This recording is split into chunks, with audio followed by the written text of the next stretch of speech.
অনুভব ও তোমাকে দেখতে এসেছে। দেখতে এসেছে?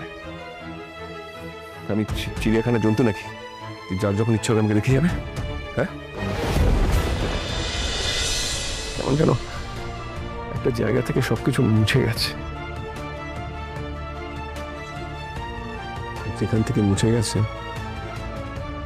আমার কেন জানি না মনে হচ্ছে সেখানেই আমার জীবনের সব থেকে দামি কিছু আছে। আমি অনেক হাতেও মনে করতে পারছি না, কি যেন একটা ছিল, অনেক আগলে রাখতাম, আমার অনেকটা জুড়ে ছিল, সেটা হারিয়ে গেছে। সেটা কি কোনো ঘটনা, নাকি মুহূর্ত, নাকি কোনো মানুষ?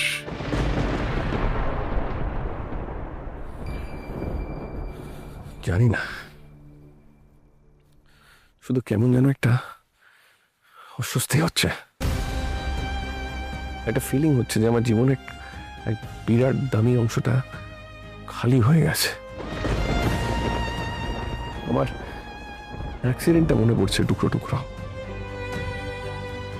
আমি জোরে গাড়ি চালাচ্ছিলাম, কিছু একটা কাটাতে গিয়ে ধাক্কা খেলাম,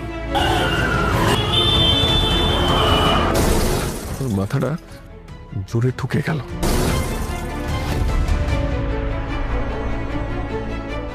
ঠিক তার আগে আমি কোথা থেকে আসছিলাম মনে পড়ছে না, কোথায় যাচ্ছিলাম মনে পড়ছে না। লাজু,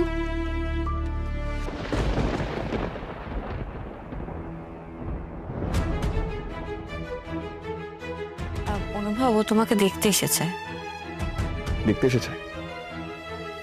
আমি চিড়িয়াখানা জন্তু নাকি যার যখন ইচ্ছা হবে আমাকে দেখে যাবে? হ্যাঁ,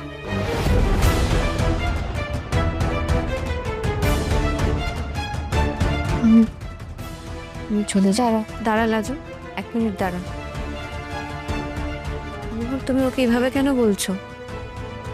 তুমি সকালে ওকে চিনতে পারছিলে না, এখন তাই ভাবলাম। এখন কি? হ্যাঁ, যাকে আমি চিনি না সে বারবার আমার ঘরে আসবে কেন?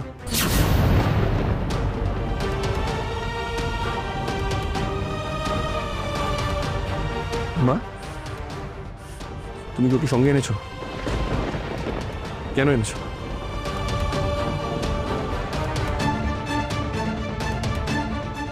মা প্লিজ ওকে বলে চলে যেতে, প্লিজ। এই যে আপনাকে তো একবার ধন্যবাদ দিয়ে দিয়েছি, থ্যাংক ইউ।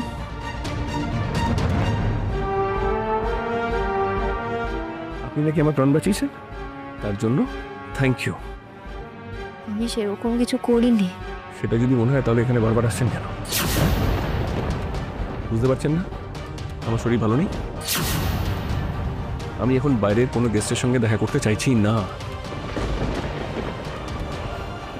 মা, বনলতা প্লিজ ওকে চলে যেতে বলো, প্লিজ।